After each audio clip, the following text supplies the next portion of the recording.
Hey! Welcome to Howza Channel. In today's video, we will show you how to convert PowerPoint 2019 to PDF. Open the PowerPoint presentation you need. Click on File and select Save As.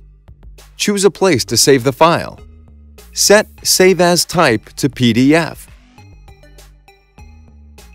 Click Save. The file will open automatically. Easy.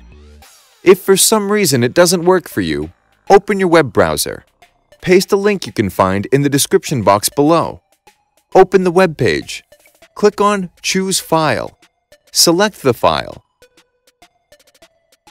Wait until it is done. Click on Download File. Set the path and save the file.